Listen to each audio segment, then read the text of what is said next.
What if I told you there was something that cost the world more than natural disasters and the illegal drug trade combined? What if I told you that this crime, if it was a country, would have the third biggest GDP on the planet?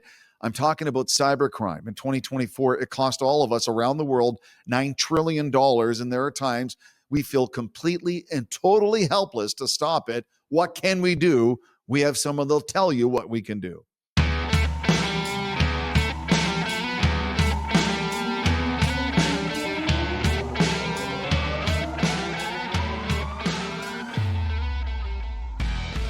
I'm thrilled to be joined by Montreal's Terry Cutler. Terry is an ethical hacker and a psychologist from psychologylabs.com and an expert on cybercrime in Canada and around the world. Terry, thank you for joining us. Thanks for having me. How are you? Thank you. Very good. Thank you. Auditor General Karen Hogan in 2004 warned that 30% of RCMP cybercrime posts remain unfilled, slowing incident responses and intelligence sharing. Terry, from your vantage point at Psychology Labs, how do these staffing gaps translate into real-world risks for Canadians when it comes to cybercrime? Look, we have a problem in our industry where there's over 3 million personnel short in our industry. So the problem is you can't just jump into cybersecurity and get up to speed. You have to have a bit of an IT background in order to jump into cyber, or else it's not going to work very well. So right now, they're severely understaffed and undertrained. So think of it as, firemen responding to a fire and they show up with a garden hose. Because cybercrime is happening so much that there's so much piling up on their desk that they just can't keep up.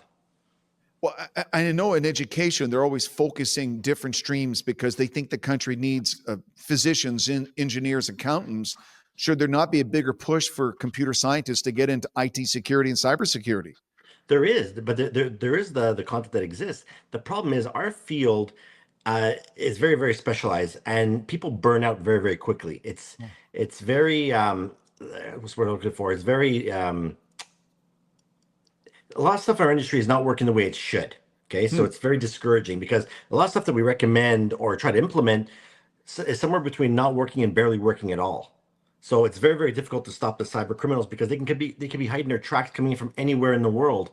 And to be able to do attribution to these guys and find out where they're coming from is very, very difficult. And not only that, you're stuck with jurisdictional problems too, because if this guy's coming in from another country, how are you going to go and prosecute it? Or how do you even know it's that guy behind the screen when it happened? So it's right now, everything favors the bad guys. In Canada, I know there's plans for tracking cybercrime, but it's been delayed. In your view, what steps should Ottawa and different levels of government take right now to accelerate development and reduce sort of the drag from the bureaucracy to accelerate cybercrime investigations?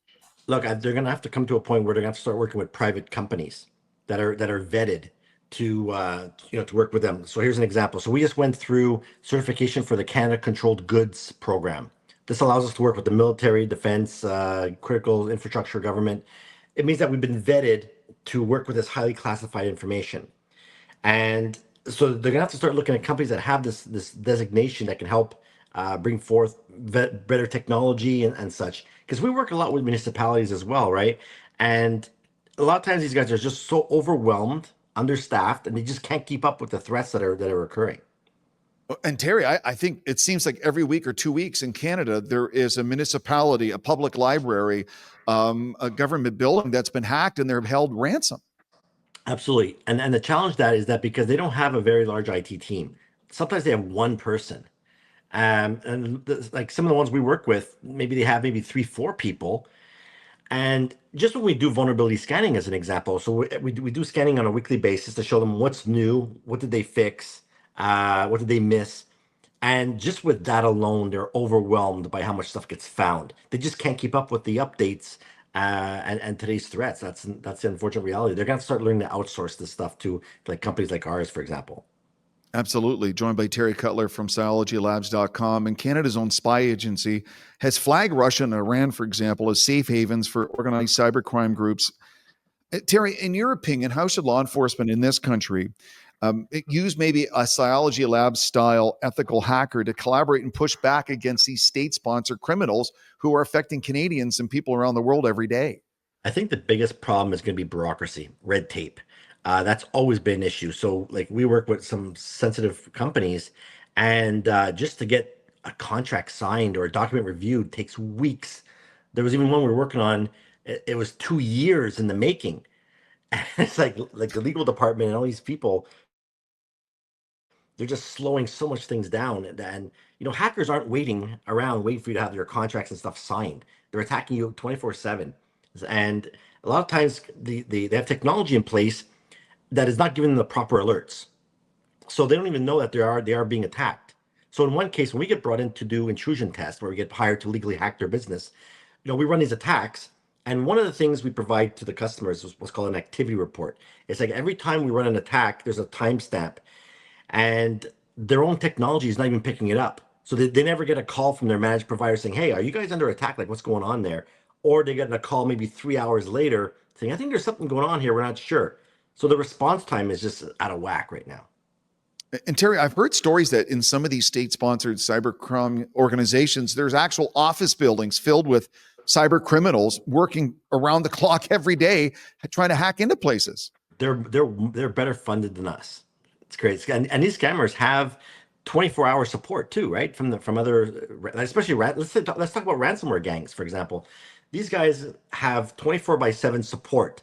It even provides like a target list of companies that are vulnerable right now because they maybe have proof of it's called proof of life that's on the dark web saying we have access to this guy's infrastructure right now. So if you pay us $50 or $100 for this access, we'll share the profits of the ransom. So, well, and Tara, you brought up a good point about the red tape can take up to 2 years. And at the same time, you're saying the ransomware that's happening to Canadians around the world is happening at a lightning speed. So what is the current ransomware threat in Canada that we need to be concerned with? Okay, so let me give you a real example. So this is in the public media, but I didn't want to mention a name. What happened was in 2023 or 24, I believe, they got hit with a ransomware. And they realized that the attackers have been in their system since 2019. Okay, so they've been in their system the whole time, shuffling through people's emails, through the servers. They're there to stay as long as they can undetected so they can siphon out this data right under their nose. So even if they ransom the municipality and say we're not going to pay it, like they didn't pay it, they could threaten to leak the data online and still charge them for them not to leak it. And still to this day, years later, they don't have all their infrastructure still up and running because once an attacker is in your environment, like it's very, very hard to find out what did they get access to. Are they still in here? They're like ghosts, so it's very, very difficult to find out what they're doing. And Terry, I think of something like Hudson, Quebec, or Timmins, Ontario, Prince Albert, Saskatchewan. How in the heck are they supposed to fight back against something like that? Yeah, so the easiest way and less expensive way is to outsource this. So I'll mention what we do. So we have a managed security service where we can look at your network, your endpoint, and your cloud all in one dashboard, and it's bilingual. Where the magic secret sauce for us is in what's called an appliance. We ship you a physical server that does what's called a port mirror off your firewall. So we look at all the information coming in and out of your organization, and we see in real time what's going on. Most companies today are using what's called log-based solutions. They're relying on logs, and logs get delayed, logs get modified, and logs lie. Because as ethical hackers, we can go in there and modify this information to look like, yeah, everything's all fine, hunky-dory, but in fact, we're over here stealing your credit card database.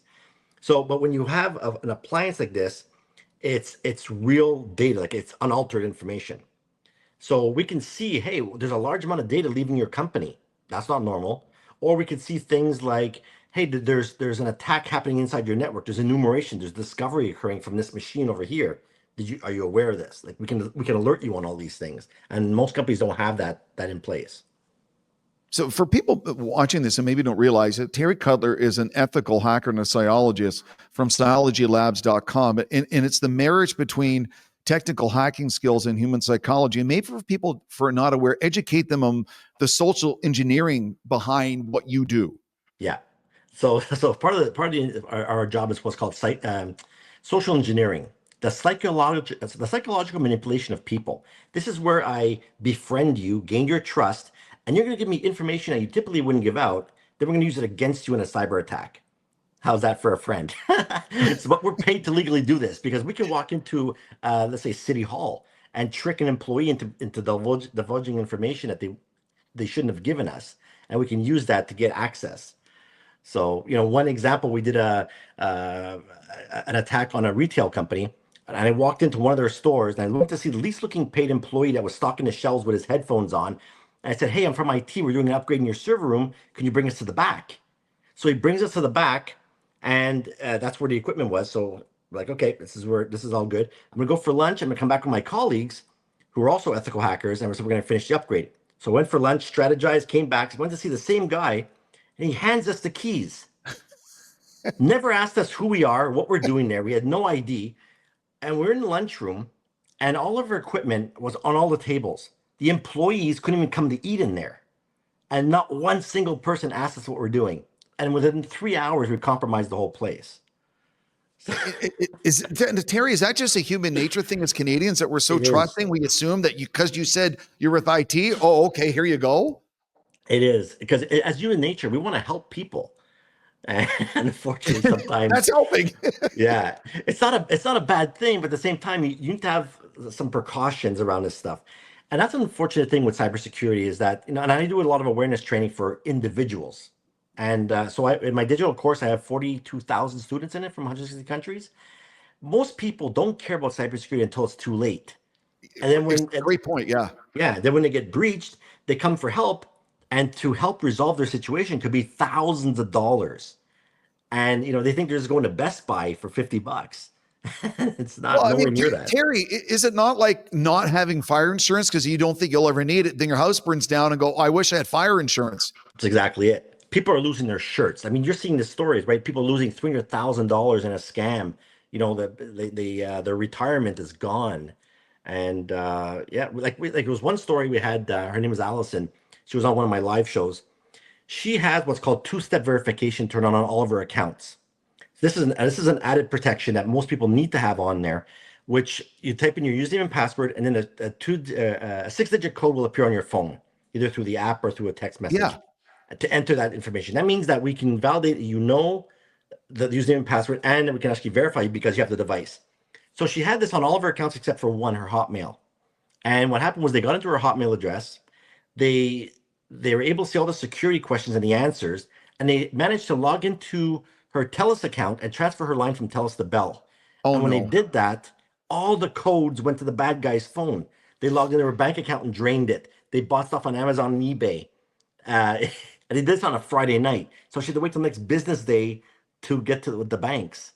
So it's crazy, the scams out there now. Terry, I have a mother in a retirement home in Nova Scotia in her 80s. And my sister and I, we worry about her all the time because there's so many seniors now being taken advantage of with things like this. There is, because they especially with the grandparent scams, and there's so much stuff, especially with AI occurring right now. AI is really a beast to try and tame. It's incredible. Terry, we recently had a First Minister's Conference in the Muskokas with Prime Minister Carney and all the premiers. And I think as Canadians, we assume there's one universal umbrella for cybersecurity. But you have pointed out that it could be different Quebec to Alberta to New Brunswick to the federal government. Yeah, we need to have a unified framework. That's one of the problems we have. And the other challenge we have too is that there's not one size fits all, because we're moving to what's called a zero trust model, which means that we don't trust nothing or nobody. Everything's logged, everything is validated, everything has to be authenticated. But when you start bringing in technology like this, it could be tens of thousands of dollars or hundreds of thousands of dollars to bring this tech in, and these small businesses can't pay for that. And unfortunately, they're left holding the bag when there's a breach. I guess before we wrap up, Terry, I think for a lot of people, okay, I have a family, I have a daughter in school and university, I have a grandparent or parent. What is some of the 2 or 3 most important steps to protect people against cybercrime? Okay, so the big one is obviously passwords. The challenge you're gonna have here is that a lot of people create lousy, crappy passwords, like a John 123, right? So the best way to create an unbreakable password is you want to have between 16 and 25 characters long. Now I know what you're thinking, right? Is this guy nuts? Like, how do you remember a password like this? But your password needs to have a combination of uppercase and lowercase and symbols in it. So if you can think of song lyrics or phrases, so for example, the one I always give in the seminars is, I had a great day at work, 2025 exclamation point. Right? Simple phrase.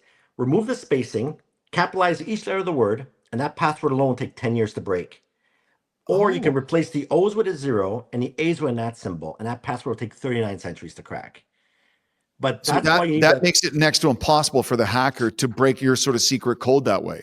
That's it. But the problem that we're seeing is that once the hackers get access to the server, we can see your password in an encrypted form. So we can do what's called a pass the hash attack. And just to confirm, I'm talking about the good old college days here. This is where we can actually log in as you without ever knowing what that password is. And that's why you need that two-step verification to add that extra layer.